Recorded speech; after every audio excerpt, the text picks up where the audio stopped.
दोस्तों, हमारे उद्धारकर्ता प्रभु यीशु मसीह के मधुर नाम में आप सबों का हार्दिक स्वागत है। और आज के इस वचन मनन में पवित्र आत्मा हम सबों की अगुवाई करे। आमीन। आइए आज हम व्यभिचार में पकड़ी गई महिला के विषय में मनन करेंगे। स्वधार्मिकता एक पाप है जिसके लिए सभी लोग दोषी हैं, लेकिन अक्सर अपने आप से बेखबर रहते हैं।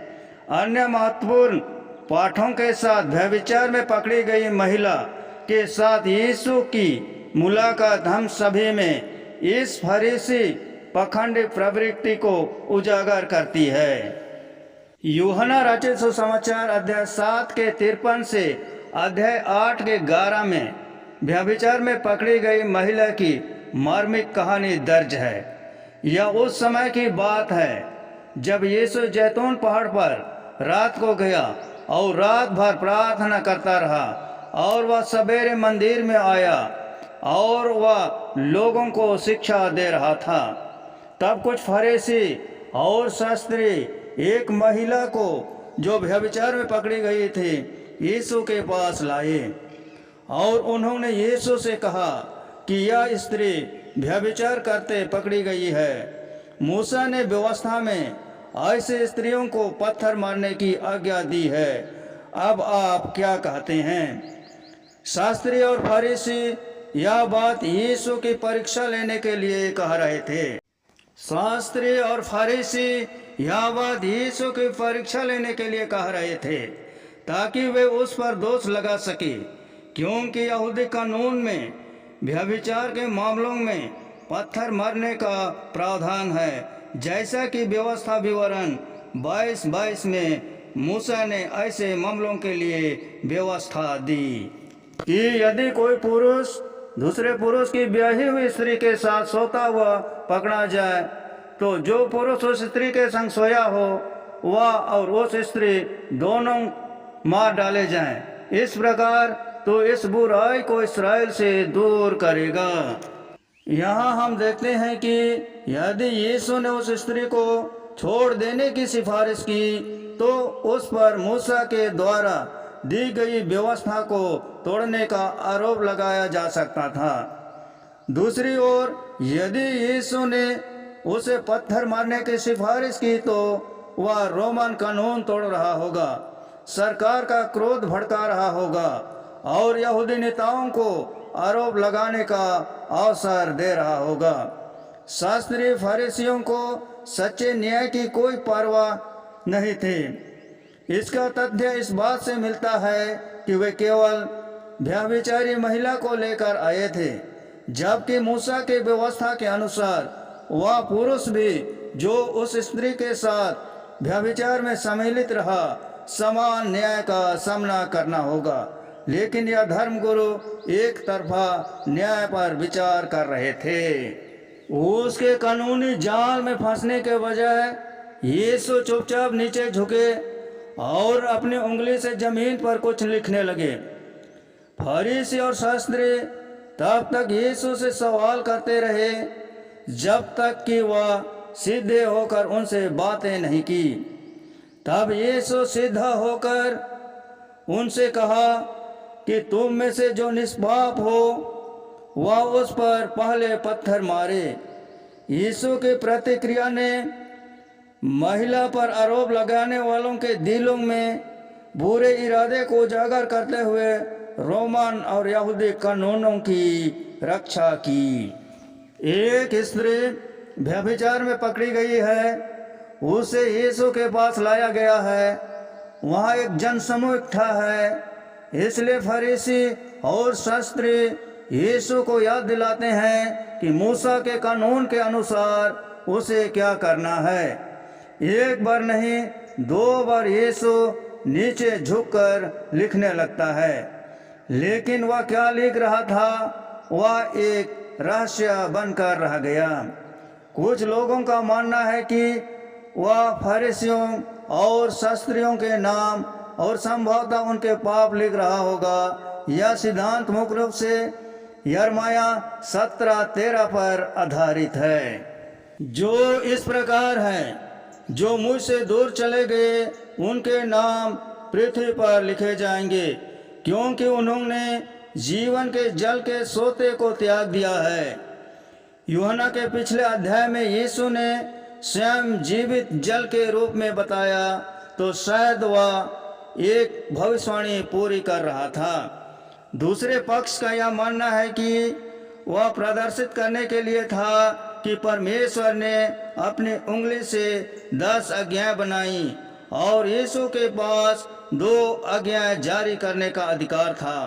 पहला, एक दूसरे से प्रेम करना, जैसा कि यीशु ने यूहन्ना 13:34 में कहा है कि मैं तुम्हें एक नई आज्ञा देता हूँ कि एक दूसरे से प्रेम रखो। जैसा मैंने तुमसे प्रेम रखा वैसे ही तुम भी एक दूसरे से प्रेम रखो। और दूसरी आज्ञा यह है कि एक दूसरे का बोझ उठाना, जैसा कि गलातियों 6:2 में प्रेरित पौलुस द्वारा इंगित किया गया है। एक दूसरे का भार उठाओ और इस प्रकार मसीह की व्यवस्था को पूरी करो।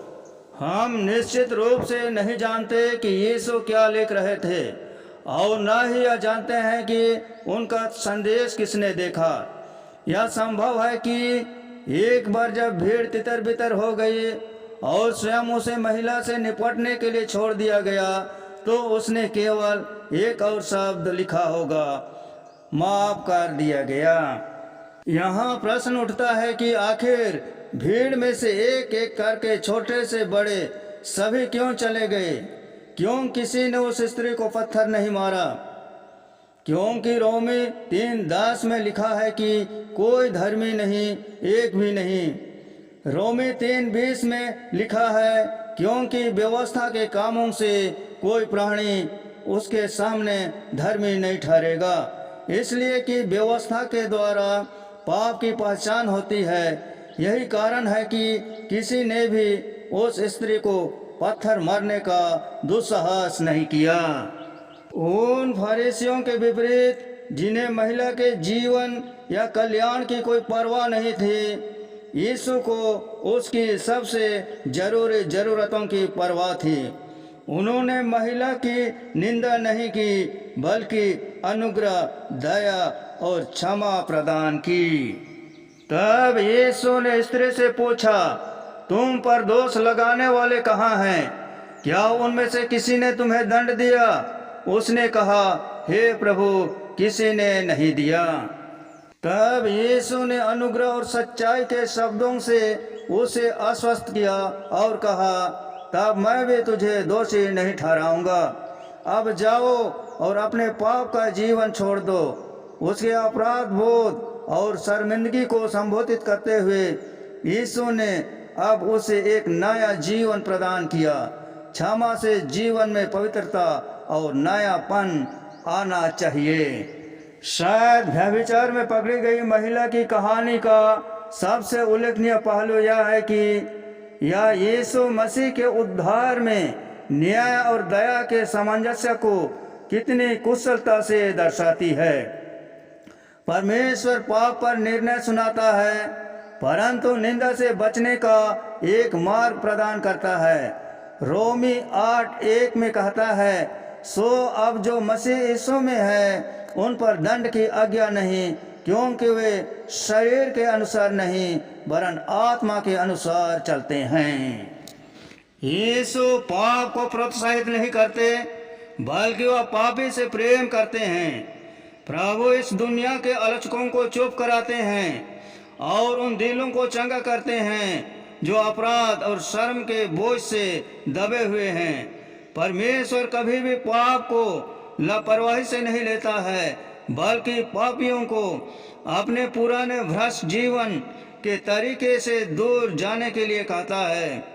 व्यभिचार में पकड़ी गई महिला की घटना हम सभी के दिलों में रोशनी डालती है और पाप के व्यापक अस्तित्व को उजागर करती है।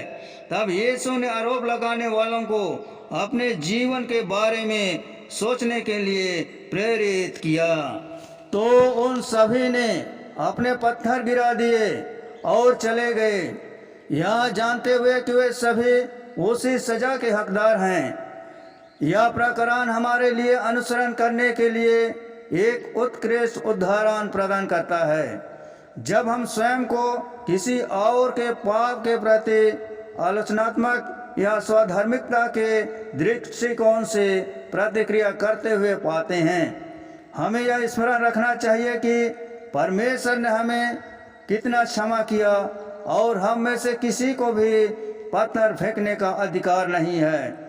मत्ती 6:14 और 15 में लिखा है, यदि तुम मनुष्य के अपराध क्षमा करोगे तो तुम्हारा स्वर्गीय पिता भी तुम्हें क्षमा करेगा, और यदि तुम मनुष्यों का अपराध क्षमा न करोगे तो तुम्हारा पिता भी तुम्हारे अपराध क्षमा न करेगा।